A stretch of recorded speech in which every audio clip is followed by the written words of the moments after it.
people. This is Big Papa Plant Man, the one, the only, the grizzly, the man that loves the plants.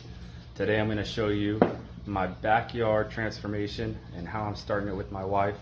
It's been a really hot summer so far here in Phoenix. We've already had days over 115. So I'm going to walk you through that process of what we're doing out there. It's going to take forever, but you're going to be with us along the way. We have a lot of cool things in the future to show you about how to plant exotic plants in this type of a climate. We live in a 9B and a 10A climate, so we're going to walk you through it. Alright guys, so I'm going to show you my backyard so far and some of the heat damage we've had and things that we've had to tweak and learn just to get through this heat and still grow successfully. The first plant I'm going to show you that's actually kind of healing right now is going to be my giant bird of paradise right over here.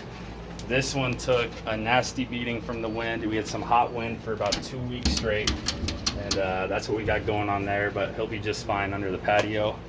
So I'm going to take you over here and kind of show you what we're doing and why we're doing it. So right over here, I'm going to show you first my ponytail palm. Ponytail palms are great for desert climate. You just have to make sure they're getting plenty of water. Next to my ponytail palm is going to be my jasmine. It's a beautiful plant. As you can see, we heavily mulched everything. By heavily mulching all your tropical plants, you're going to not only insulate the plant, but you're going to allow for water to stay there longer. You don't want to have enough water to rot the roots out, but you do want moisture to stay when the evaporation rate is so high in this heat. This plant right here is one of my favorite trees. This is a Hong Kong orchid. It's absolutely killing it out here. It's in full sun. It's in 100+ degrees every day.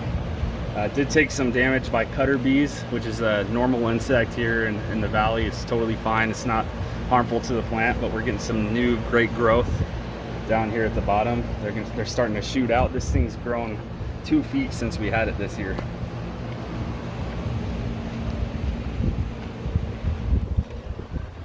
Now over here, we have a tropical bird of paradise. I have this one in full sun. He's doing just fine. As long as you're mulching properly and you're watering that guy a lot, he'll be just fine out here in the heat. I have 2 queen palms.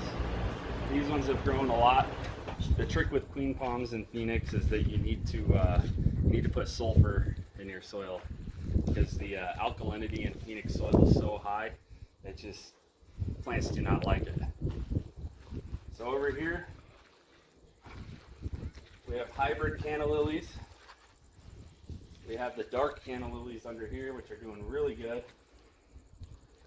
We have a plumeria which was blooming. It's done blooming now, but hopefully it does again. And then another philodendron that took quite a bit of sun damage, which I had to put this shade cloth over. We have tons of purple fountain grass out here. And then one of my favorite things that we have over here is a sugar cane, which does really great in full sun. This thing will start clumping and spreading like bamboo. It is related to grass. Grows very fast, and here in Phoenix you would never think that you could have your own sugar at home. So here's another beautiful tree here.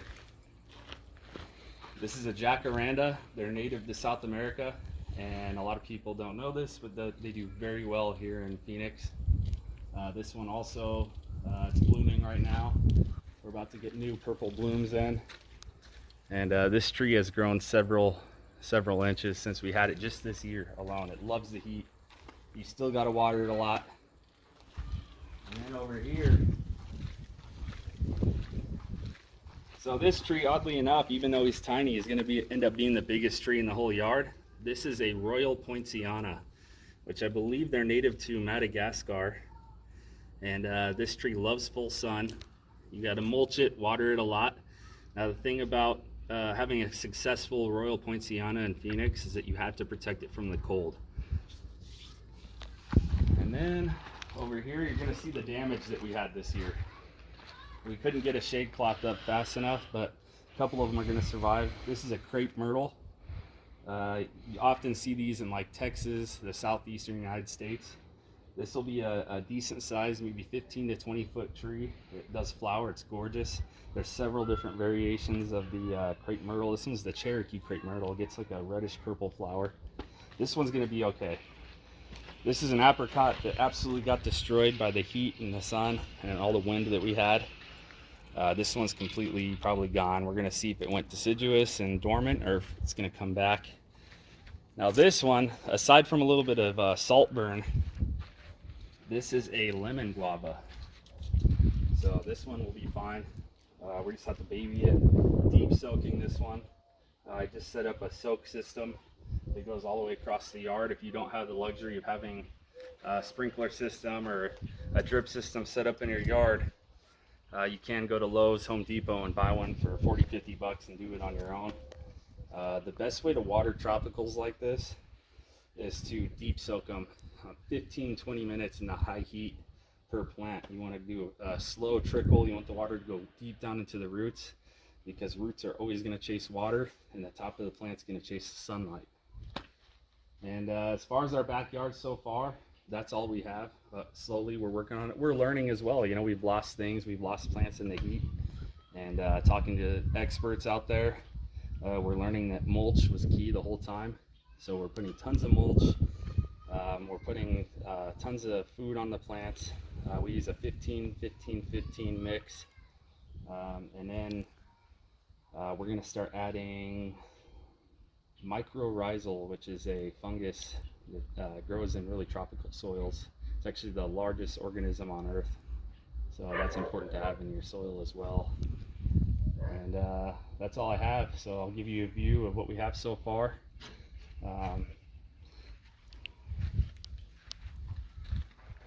See our queen palms, jacaranda, it's going to be massive. Queen palms get about 20 to 30 feet in Phoenix. I never see them much larger like they do in California or Florida. But as you can see, super green color in them. They're doing great. That's from the sulfur that we added. So we're going to walk you through the process. Could take months. We're going to do pavers out here. We're going to put grass out here. Yeah, and, nice in the middle. Yeah, hopefully we get some good shade back here, and then we can start putting in philodendrons, elephant ears, different variations of tropical palms we're going to have back here. We're going to have Cuban royal palms in our front yard. So yeah, we're going to walk you through the process, guys, and be ready for the next video.